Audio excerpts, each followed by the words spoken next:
Good morning, ladies and gentlemen. This morning we are discussing the importance of being impeccable with your word. And this comes to you from the 4 agreements. And the first and perhaps most important agreement is to be impeccable with your word. My name is Shauna-Kaye, and I am your personal transformation strategist and motivational speaker. And this morning, I hope everyone had a great weekend and that you're looking forward to an amazing week. We are almost at the end of 2017, and as the year winds down, I invite you to reflect on the year that you have had and what you're going to do differently to ensure that 2018 is better than this year was for you. Even if it was great, I promise you that it is still possible for 2018 to be even better. And so I want you to start off with the first agreement, which is to be impeccable with your word. And Don Miguel Ruiz speaks about these 4 agreements, which he believes if you employ them in your day-to-day life, that it will make you surpass normal human, in the sense that people will begin to know you as this individual who not only exude positivity, but also impact other people's lives in a positive way. So what does it mean to be impeccable with your word? Mr. Ruiz expresses that to be impeccable means to be without sin.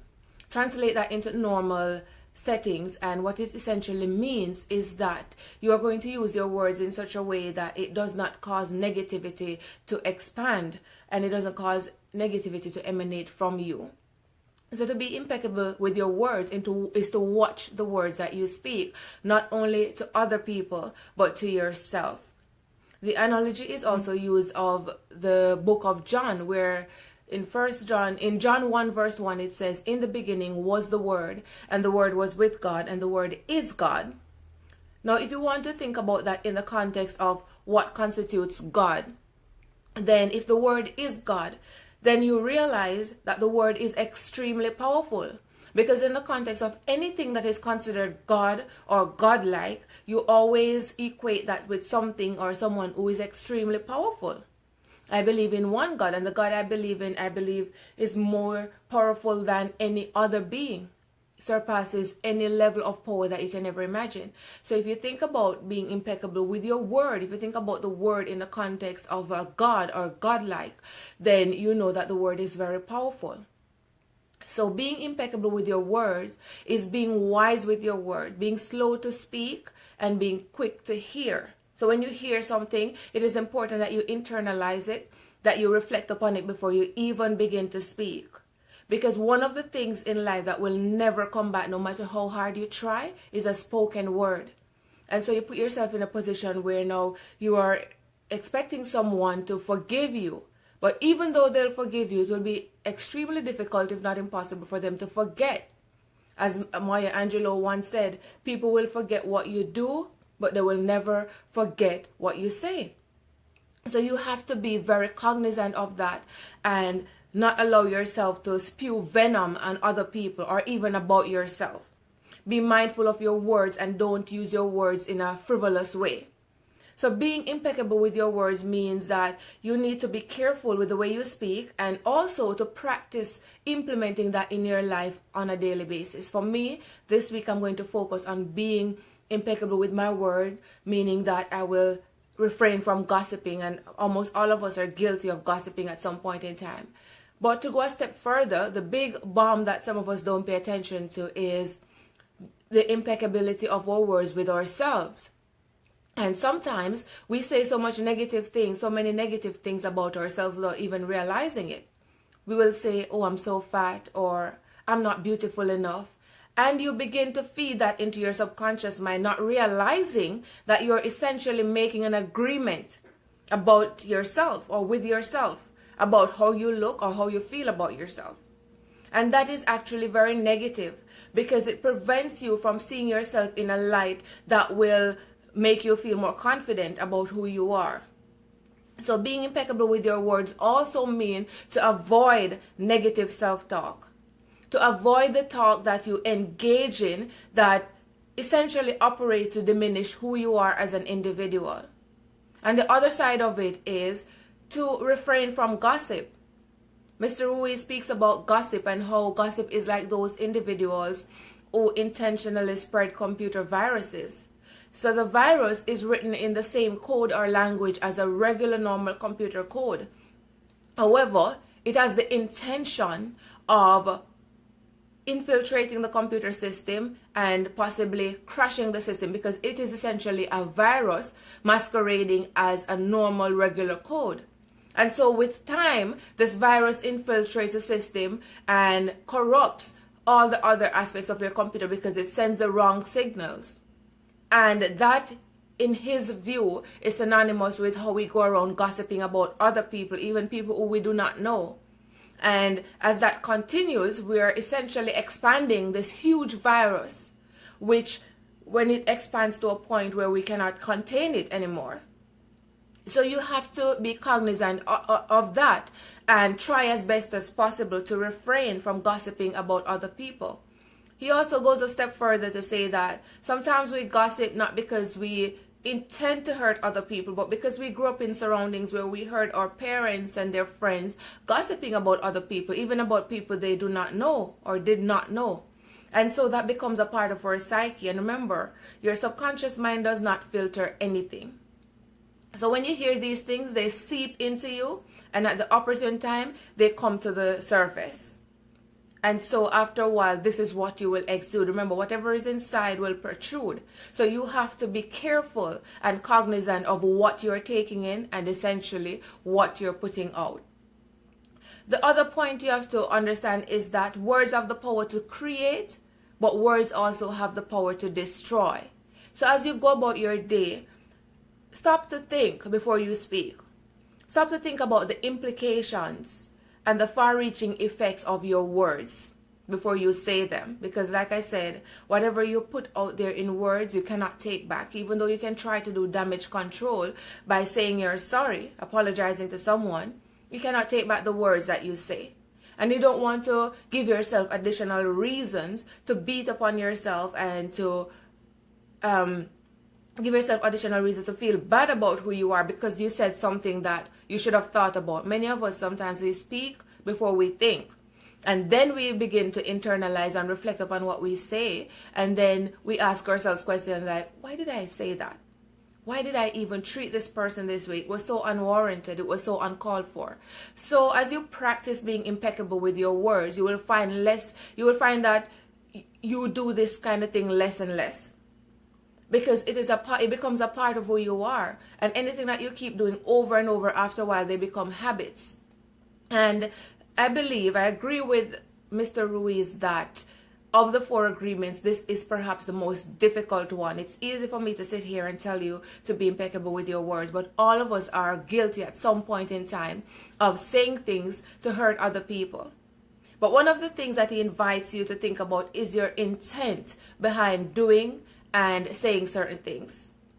James Allen, in the book As a Man Thinketh, So Is He, starts off with this aphorism saying that whatever you think is essentially who you are. And so he's saying that thoughts are things.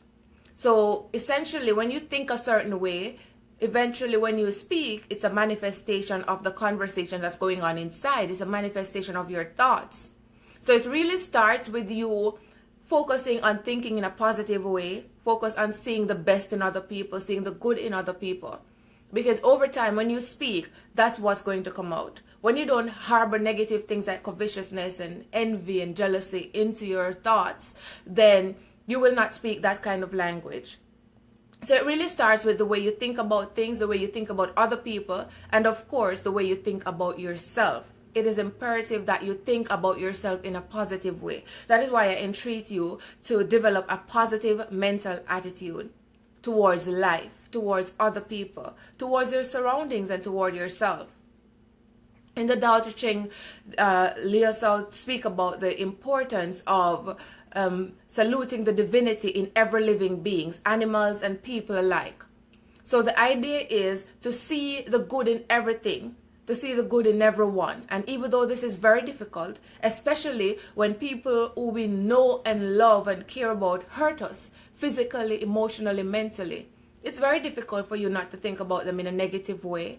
On top of that, it's extremely difficult for you not to speak about them in a negative way. Every time you recount the story or you speak about them or they seep into your thoughts, your ideas and thoughts about them are negative. And when you speak to other people about them, you have an inclination to speak in a negative way. But what you will realize is that those people who they may have hurt you, one, they may not have realized how much they hurt you, or they may have long repented of their sins, even though they didn't come to you and say, I apologize. So you're walking around now with this negativity and this pent-up anger, not realizing that that person has moved on. So when you release the anger and the negativity, when you release the hurt and the pain that that person has caused you and you essentially forgive them, you're not doing it for them, but you're doing it for yourself to begin the process of healing. In the book, The Four Agreements, Mr. Ruiz also speaks about, he uses the analogy of this little girl who her mom loved her very much, but one day the mother went to work and she had a very negative experience. She had a bad day at work. And she came home, she had a pounding headache, and so she sought to lay down.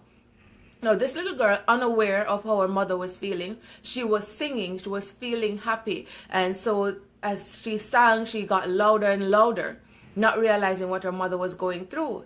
And then the mother, without intentionally trying to hurt her daughter's feeling or having any lasting implication, negative implication on her daughter whom she loved very much, she told her, shut up, you have an ugly voice, why are you making so much noise? Now this child took what her mother said seriously, because the mother was someone who she cared about. It was the person she loved the most. And so she thought that the mother really meant what she was saying, not realizing what she was going through at the time. And so the child became very introverted, very shy. She did not sing anymore at home. When she went to school, she was extremely shy. And whenever there was an opportunity for her to sing, she would say nothing, because she really thought that she had an ugly voice, and if she sang, she would offend other people. So you can see whereby this negative talk that was geared toward the daughter by her mother unintentionally affected her and had far-reaching implications. How many of us on a daily basis say negative things to our children or to our parents or our loved ones, or even to people we do not know? You're on the train and someone comes in, act like you're not there, and pretty much walk on top of you. And the first thought you have, how can they react this way? Didn't they see me? So you get really angry and you react to them accordingly, not realizing that it is what's inside that's coming out. It is your judgment and your view that whenever people treat you a certain way is because of a problem that they have. But you have already formed a preconceived notion of about people who act a certain way. And so when someone treats you in that light, this is going to be your first response. But what if you start changing that story that goes on in your head, and you tell yourself that maybe when people push into you or people act as though you're not there and essentially walk on top of you, is because they have other things going on and they're oblivious to you being there? That it is not personal, but it is basically them dealing with their own complexes.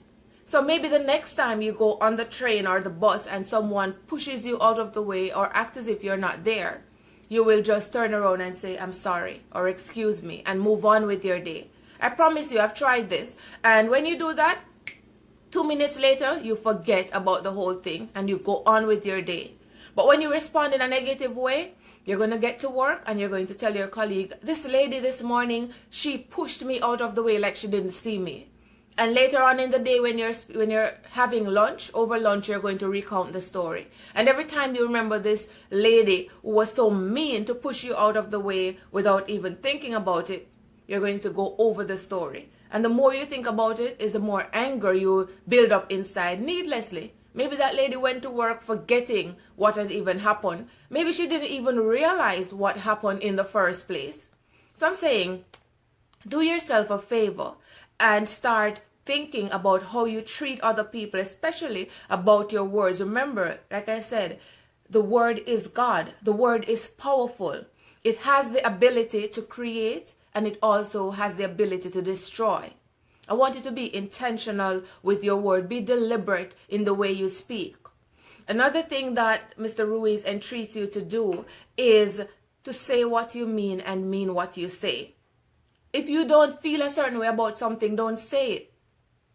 Don't say things to people that you do not mean, even if it is something good. Start with being authentic and sincere. So you're not going to tell someone that that dress you're wearing is beautiful when you know that the dress is unflattering for the person's figure. My mother used to say, if you don't have anything good to say, don't say anything. So if you feel the need to give unwarranted advice, which I discourage you from doing, then try to do it in the nicest way possible, or keep your thoughts to yourself because the person didn't ask your opinion in the first place. Try to avoid thinking negatively about another person because it's because of your own judgment about what you think looks good or what you think is right, that you will seek to impose your views on other people, that you will seek to give unsolicited advice because of your notion of what looks good or what is right. And that person may see things very different from you. Doesn't mean that you're right and they're wrong.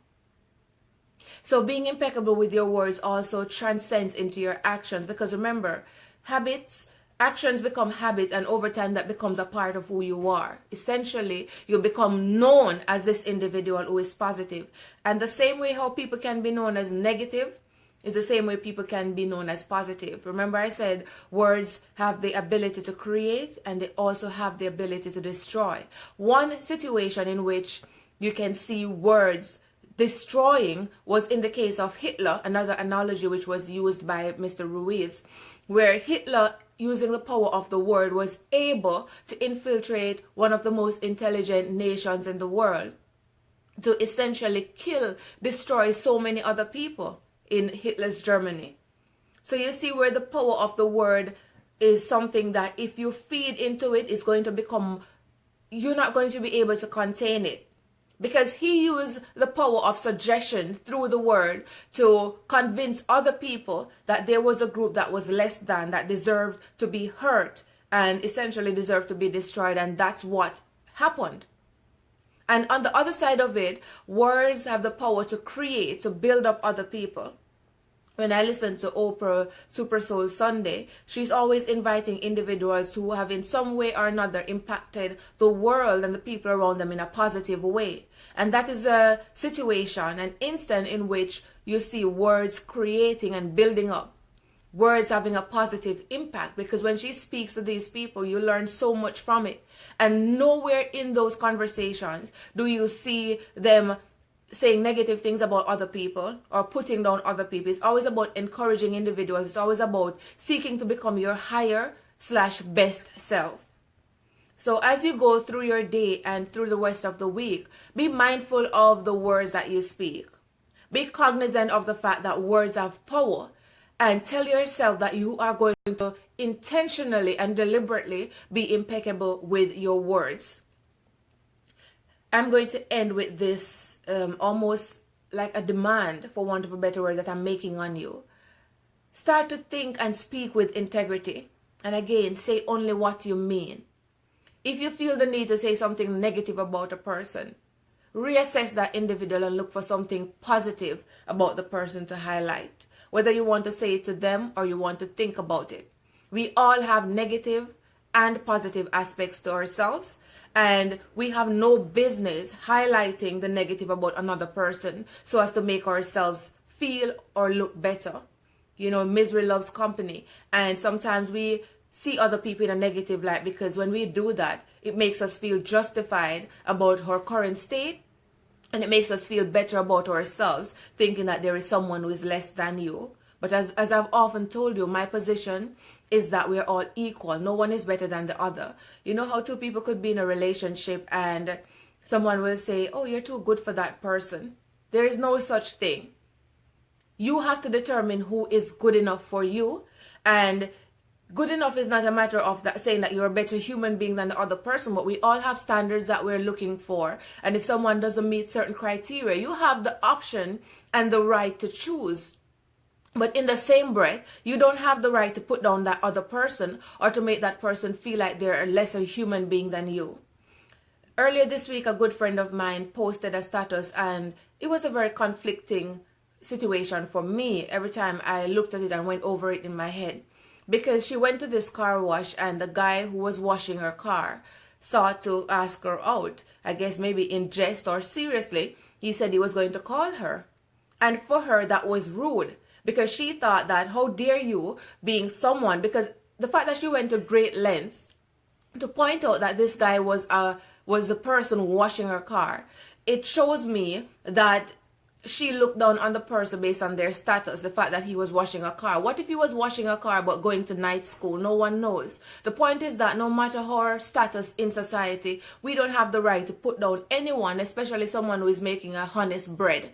So this young man, he was washing the car, and he had the audacity, the temerity to ask her out, to say, I'm going to give you a call. And she said, how audacious of you.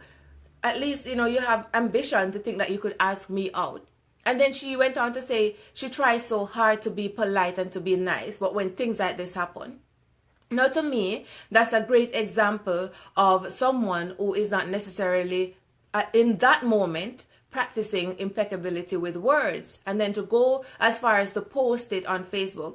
Now, I can say to you, as you leave this broadcast, and remember guys, share the broadcast, share it with your friends so that they too can benefit from it. Share it on your pages and also on your profiles, wherever you wish, you can share it.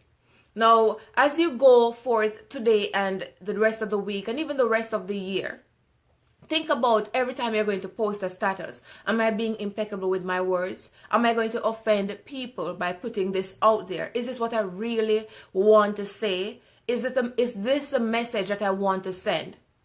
And if you go over this and you reflect upon it and you feel justified in putting it out there, then be my guest. It's really up to you. But I believe that it is of utmost import that you are impeccable with your words, that you are thoughtful with your words, and that you look at how your words are impacting other people as well as how they're impacting you. Remember, when you say negative things about yourself, you eventually believe these things about yourself, and you open up yourself to actually being impacted by other people's negative perspectives about you. So if, for example, someone says you're stupid, you begin to think that you are really stupid, and so you go to great lengths to act in a stupid way. And if something happens that you reflect upon it and you thought that it was dumb, you will say, wow, I must be really stupid, because if I was not stupid, I would not have done that. That's another analogy that Mr. Ruiz used, and I think that it explains aptly what it means to be impeccable, not only with your words, but also with your thoughts. Remember, someone's opinion of you does not have to become your reality.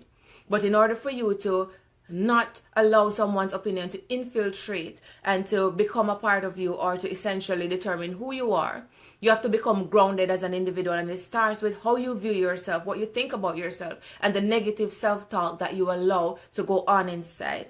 You have to put a stop to it. You have to realize that it is of utmost import that you treat other people with respect, that you're positive toward other people, and that if you're thinking negative things about someone, or you're inclined to say something negative about another person, that you take some time to think about what you have to say before you say it. Because negativity is something that once you put it out there, you cannot take it back. You can do damage control by apologizing, by saying you're sorry, but you cannot take it back. So that is a thought I want to leave with you this morning, to be impeccable with your words. I invite you to read the book. It's not a very big book. It's called The 4 Agreements. And he speaks about this first and most important one, which is to be thoughtful or be impeccable with your words. And as I said, his interpretation of impeccability is to be without sin.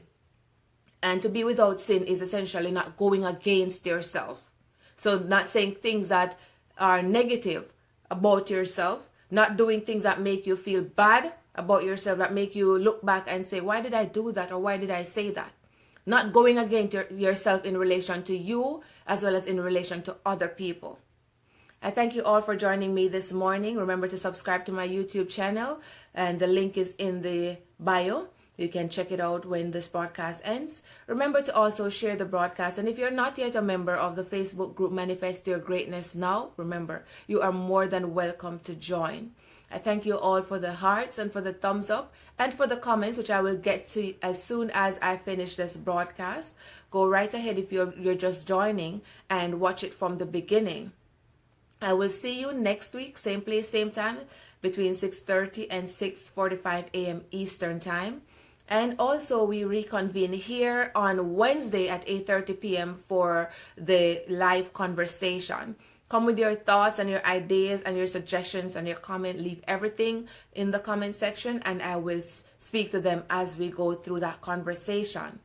This is your personal transformation strategist, Shauna-Kaye speaking, and I wish for you a great day. Thank you all for joining me, and God bless you.